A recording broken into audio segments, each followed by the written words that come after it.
Praise the Lord. ஆண்டவராகிய இயேசு கிறிஸ்து நாமத்திலே உங்களை வாழ்த்துகிறேன். தேவனுடைய இரக்கமும் கிருபையும் உங்களோடு இருப்பதாக. அருமையாளர்களே, ஆபக்குக் 2 அதிகாரம் 4 வசனம், தன் விசுவாசத்திலே நீதிமான் பிழைப்பான். தன்னுடைய பக்தி, தன்னுடைய விசுவாசம் இந்த பூமியிலே அவனை வாழ செய்யக்கூடிய வழியாக இருக்கிறது என்று.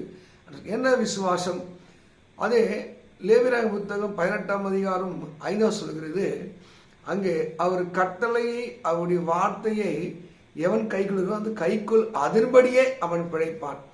இன்னைக்கு இறைவனை நம்புகிற தேவ மக்களாக இருக்கிற நீங்கள் ஏன் இன்னும் கஷ்டத்திலே கண்ணீரிலே வாழுகிறீர்கள் என்றால், தேவன் சொன்ன அந்த ஆசீர்வாதமான, நம்பகமான, நம்பக்கூடிய வாக்குத்தத்தமான வார்த்தைகளை நீங்கள் சரியாய் நம்பும் போது, சரியாய் விசுவாசிக்கும் போது, அந்த வாக்குத்தத்தம் நமக்கு என்ன சொல்லித் தருகிறதோ, வார்த்தை என்ன சொல்லுகிறதோ அதன்படியே நாம் வாழ்வோம் என்பதுதான் அந்த வசனத்தினுடைய ஆதாரம். நீங்கள் படித்து பார்த்தால் அந்த வசனத்தின்படியே அவன் பிழைப்பான். நீங்கள் அநேகருடைய வாழ்வில் வெற்றி கண்டவர்கள், ஜெயித்தவர்கள், வெற்றி மேல் வெற்றி குவித்து கொண்டவர்கள்.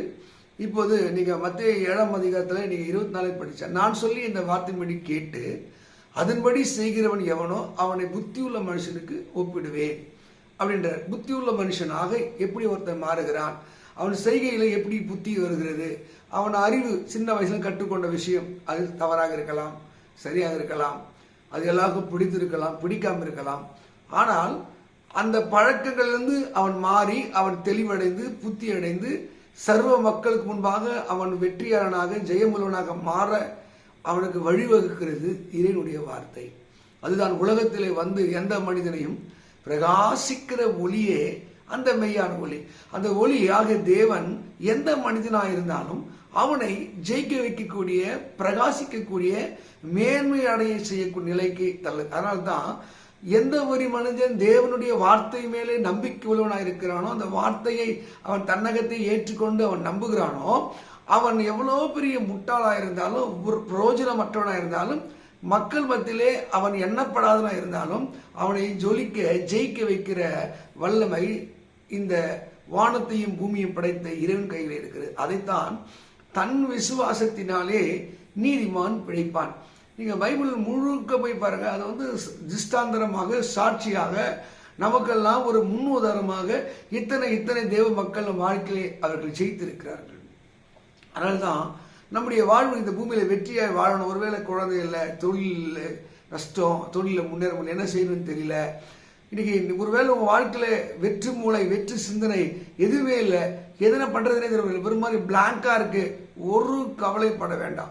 தேவன் சொல்கிற அந்த வார்த்தையின்படி எந்த மனிதன் செய்கிறானோ அவன் இந்த பூமியிலே அவன் பிழைக்கிறவனாக, வாழ்கிறவனாக, அவன் எல்லாருக்கும் முன்பாக அவன் அர்த்தம் உள்ளவனாக, ஒரு உதாரணமான மனுஷனாக மாறுகிறான்.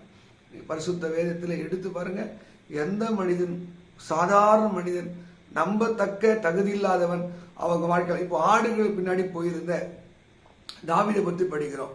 அவன் இஸ்ரவேலில் ஒரு பெரிய அரசனாக, வலிமை மிக்கவனாக இருந்தான். ஆனால் கரவாடுக்கு பின்னாடி ஓடிக்கொண்டிருந்தவனை எப்படி மாத்தினார்னா, இறைவனுடைய வார்த்தை மேலே அவனுக்கு இருந்த ஆழமான நம்பிக்கை. அதனால தான் சங்கீதம் 119 பார்த்தீங்கன்னா அவ்வளோ 126 வசனங்களை எழுதியிருப்பாங்க. வார்த்தையை அவன் சொல்லுகிறான், நம்முடைய கற்பனைகளை நான் கை கொள்ளுகிறது அப்படின்னாலே நான் முதியோரை பார்க்கலும் ஞானவானா இருக்கிறேன்னு 119 சங்கீதம் 100 சொல்லுகிறான்.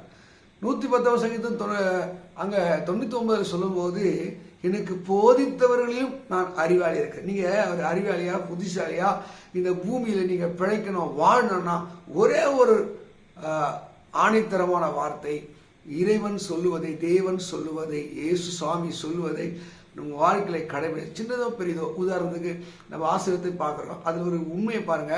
பேதுரு வெறும் படகோடு, வெறும் வலையோடு, அவன் வெறுங்கையும் நின்று கொண்டிருக்கும் போது ஆழத்தில் கொண்டு போய் நீ வலையை போடுங்க. பாருங்க, அந்த விசுவாசம், அந்த நம்பிக்கை தான் அவன் படகு அமிழும்படியான ஒரு மீன்களுக்கு சொந்தக்காரன். நீங்க என்ன பிழைக்கணும், ஆசீர்வாதமா இருக்கணும், அந்த பூமியில இருக்கிற காலங்கள் வெற்றியாக மாறணும்.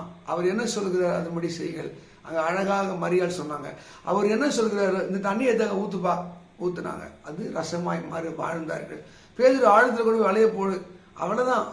நம்ம வேற ஒண்ணும் இல்லை. அவர் என்ன சொல்லுகிறாரோ அதை செய்வதற்கு நாம் எந்த அளவுக்கு நம்மை ஆயத்தம் பண்ணுகிறோமோ நம் வாழ்வு அது ஆசீர்வாதத்தின் வெற்றியின் வாழ்வாக, ஜெயத்தின் வாழ்வாக மாறும் என்பது சந்தேகமில்லை. தேவ மக்களே, உங்களுக்காக ஒரு நல்ல எதிர்காலம், நல்ல ஒரு ஆசீர்வாதம் காத்திருக்கிறது.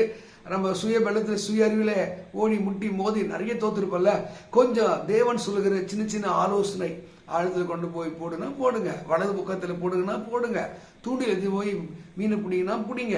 அது எல்லாத்துக்கும் கர்த்தர் ஒரு அர்த்தத்தையும் ஒரு ஆசீர்வாதத்தையும் வைத்திருக்கிறார். இந்த ஆபுக்கு 2:4 நீங்கள் தேவனுடைய வார்த்தையை, அவருடைய வல்லமையை நம்புவீர்கள் என்றால், விசுவாசிப்பீர்கள் என்றால், இந்த பூமியிலே நீங்கள் வெற்றியாக பிழைத்து வாழ்வீர்கள். கர்த்தர் உங்களோடு இருப்பாராக. God bless you. God bless you.